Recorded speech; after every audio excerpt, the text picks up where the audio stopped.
Hello everyone, welcome to Beka English. Akkam nagaa jirtu fayyaa keessanii baga nagaan gara Beka Englishitti dhuftanii maqaan koo Dr. Dajanee Gasheen jedhama. Barsiisaa Ingiliffaa Yuunivarsiitiiti. Barnoonni har'asni qabadhee dhiyaadhe gaaffilee Ingiliffaa gaggabaaboo bifa daayiloogiitiini.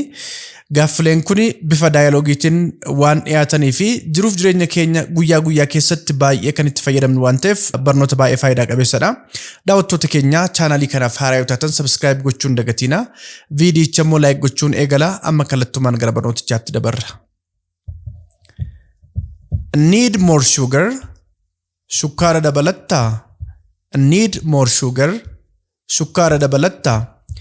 Need more sugar jechuun do you need more sugar jechuudhaan tokkuma informally garuu need more sugar jechuu dandeenya. Shukkaara dabalataa yookaan immoo shukkaara dabalataa barbaaddaa isa barbaachisaa jechuudha. Nama tokkoof waan dhugamu fakkeenyaaf shaayii, bunaa fi kaanis ta'uu danda'a. Kennitanii fi shukkaarri dabalataa isa barbaachisaa jechuu barbaadan need more sugar jechuu dandeessu. No thanks. Lakki galatoomi. No thanks. Lakki galatoomi. No jechuun lakki jechuudha. Thanks jechuun immoo galatoomi jechuudha. Kanaaf no thanks jechuun lakki galatoomi nan barbaachisu jechuudha gabaabumatti. An need more sugar jechuun shukkaara dabalataa si barbaachisaa jedhee baa gaafata. Baan immoo no thanks jechuun lakki nagaa shukkaara dabalataan barbaadu waan na gaafatteef galatoomi jedhee deebisaafi jechuudha. Where's your phone? Bilbilli keessa jira. Where's your phone? Bilbilli keessa jira. Where's jechuun short form where is it? Wanni tokko eessa jira jechuuf itti fayyadamna. Phone jechuun bilbila jechuu waan ta'eef your jechuun immoo kan kee jechuudha. Kanaaf where is your phone yeroo nama tokkoon jettan bilbilli keessa jira jettanii bakka inni jiru adda baafachuuf gaafachuuf itti fayyadamtanidha jechuudha. Charging gochaa jira. Charging gochaa jira. Charging jechuun yeroo baay'ee gabaabsinee dubbannudha. It is charging jechuu dandeessu charge gochaa jira jechuudha. Yookaan immoo gabaabsine charging jechuun bilbilli sun charge gochaa jira jechuudha. An where is your phone jechuun bilbilli keessa jira jedhee baa gaafata. Baan immoo charging jechuun charge gochaa jira jedhee bakka bilbilli isaa jiru sana atti himaa jechuudha. How's your weekend? Sanbattan kee akkami? How's your weekend? Sanbattan kee akkami? How's jechuun short form how is it? Weekend jechuun immoo sanbataaf dilbata jechuudha. Kanaaf how's your weekend jechuun sanbattan kee akkami jedha. Yeroo baay'ee sanbattan jenna sanbataaf dilbata wal faana. Lamaan saayyuu sanbata guddaaf sanbata xiqqaa jedhee waamuuf jechuudha. Namni afaan Oromootiin sanbattan jechuun lamaan isaanii agarsiisa. Kanaaf how's your weekend jechuun sanbattan kee akkami? Akkam deemaa jira? Haala kam keessa jira? Jennee nama tokko yeroo baay'ee dubbisnee kaane kana gaafachuuf itti fayyadamna jechuudha. Pretty good baay'ee gaariidha. Pretty good baay'ee gaariidha. Pretty yookaan immoo pretty jechuun baay'ee jechuudha. Akka galma kanaatti good jechuun gaarii jechuudha. Kanaaf pretty good jechuun baay'ee gaariidha yookaan immoo waa'ee sanbattanii haasaa waan jirruuf sanbattan koo baay'ee gaariidha. Haala gaariin deemaa jira jechuu ni dandeenya. How's your weekend jechuun sanbattan kee akkamii jedhee baa gaafata. Baan immoo pretty good jechuun baay'ee gaariidha. Haala gaariin deemaa jira. Haala gaarii keessan jira jedhee deebiseetti hima jechuudha. Which child is yours? Mucaan kee isa kami? Which child is yours? Mucaan kee isa kami? Which jechuun isa kami jechuudha. Wannoota jiran keessaa adda baafachuuf itti fayyadamna. Child jechuun immoo mucaa jechuudha. Yours jechuun kan kee jechuu waan ta'eef which child is yours jechuun mucaan kee isa kamii jechuudha. Kana jechuun ijoollee adda addaatu bakka sana jira jechuudha. Mucaa nama sana adda baafachuuf which child is yours yoo jennuuni mucaan kee isa kamii warra as jiran keessaa jechuudha. The one in red isa diimaa uffatu. The one in red isa diimaa uffatu. In red jechuuni isa diimaa kan uffatu jechuudha. Fakkeenyaaf she's in a red jacket yoo jenna isheen jaakeettii diimaa uffatteetti jechuudha. In blue jacket jaakeettii cuquliisa kan uffate jechuudha. In black jacket jaakeettii gurraacha kan uffate. Kanaaf in red jechuun diimaa kan uffate jechuudha. Huccuu kamiyyuu ta'uu danda'a. An which child is yours jechuun mucaan kee isa kami jedhee adda baafachuuf baa gaafata. Baan immoo the one in red jechuun isa diimaa uffatu isa huccuu diimaa uffatu jedhee deebisaafi jechuudha. What is your secret? Icciitiin kee maali? What is your secret? icciitiin kee maali? Secret jechuun icciitii jechuudha. What jechuun immoo short form what is it? Kanaaf what is your secret? Yoo nama tokko hin jennu icciitiin kee maali jechuudha. Kuni haala adda addaatiin hiikamuu danda'a. Fakkeenyaaf namni tokko jiruuf jireenya isaa keessatti milkaa'eera yoo ta'e icciitiin jireenya kee maali jechuuf what is your secret jennaani jechuudha. Maal hojjetteetu milkooftee jechuu ta'uu danda'a yookaan immoo akkamitti jiraattaa jechuufis what is your secret jechuu dandeenya. Icciitiin kee maali jechuudha. Akka galma kanaatti garuu nama milkaa'e wayiitu jira. Maal akkamitti milkooftee jechuudha. Namni kun deebisee hard work jedha. Cimnaan hojjechuu jedha.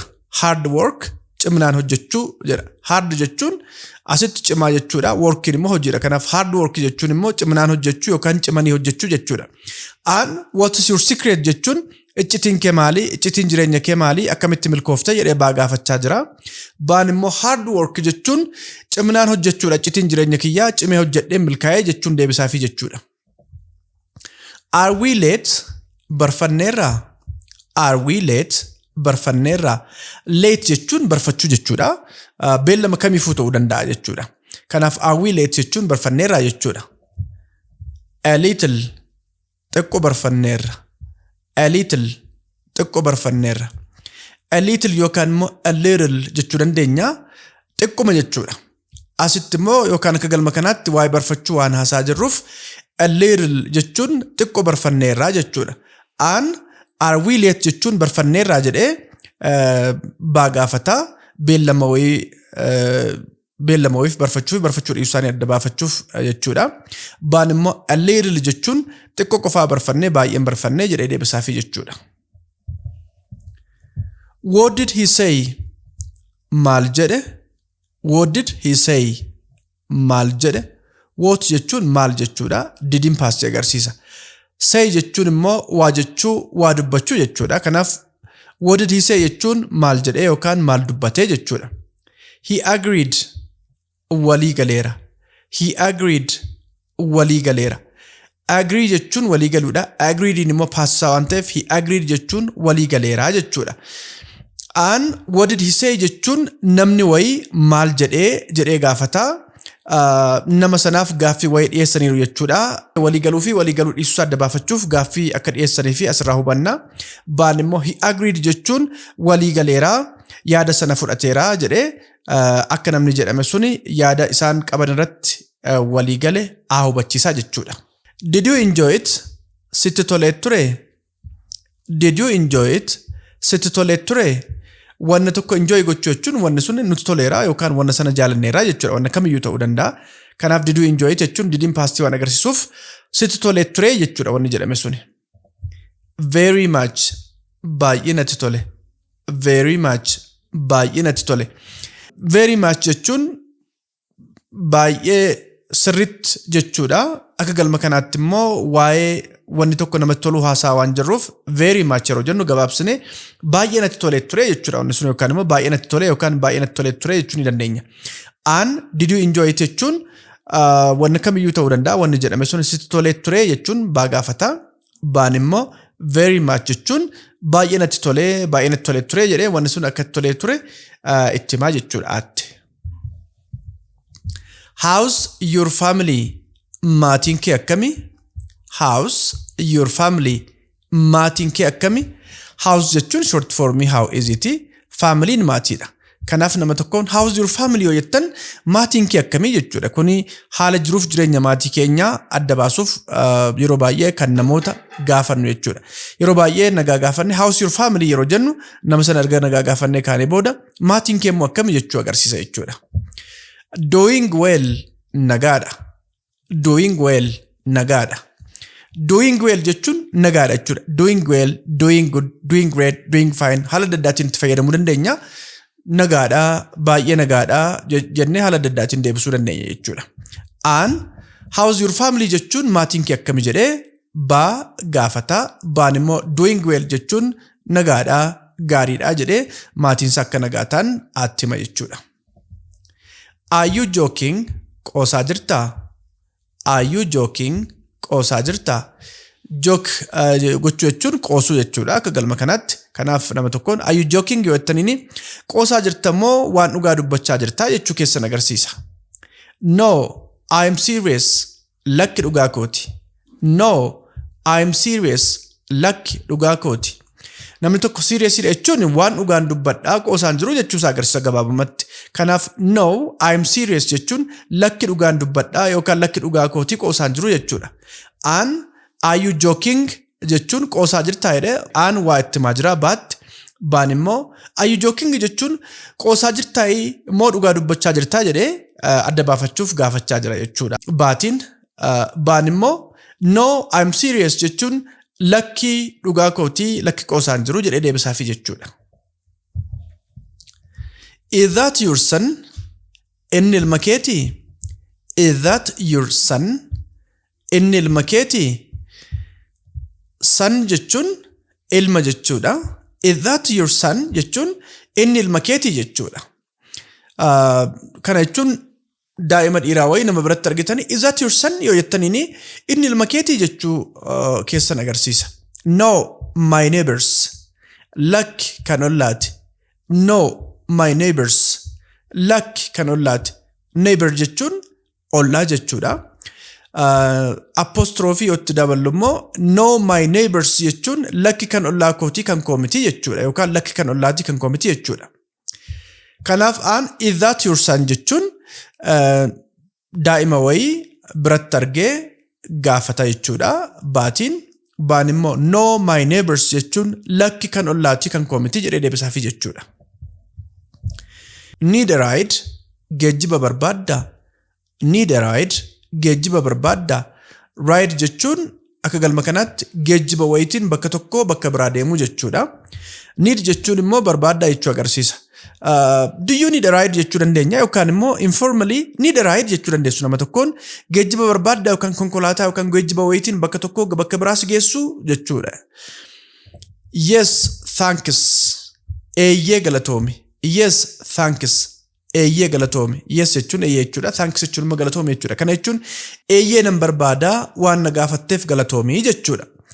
Kanaaf need a ride jechuun geejjiba barbaaddaa konkolaataa wayiin yookaan geejjiba wayiin bakka tokkoo bakka biraa si geessuu jedhee bakka jedhame sana geessuuf gaafata. Baan immoo yes, thanks jechuun eeyyee galatoomii waan na gaafatteef galatoomii nan barbaadaa jedhee deebisaafi jechuudha. Who's calling? Eenyutu bilbilaa jira?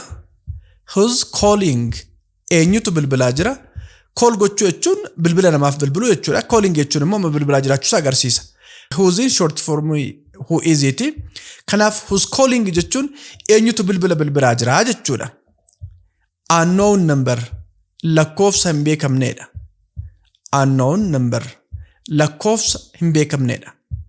Unknown jechuun kan hin beekamne jechuudha. Numberiin lakkoofsa. Kanaaf unknown number jechuun lakkoofsa hin beekamneedha yookaan lakkoofsa bilbilaa hin beekamneedha jechuudha gabaabumatti. Yookaan it is unknown number jechuu dandeenya yookaan immoo gabaabsine unknown number jechuu dandeenya. Lamansaayyuu lakkoofsa hin beekamneedha, hin beeku, lakkoofsa qofaan itti agarsiisaa jechuudha. Maqaan hin baasne jechuudha gama biraatiin.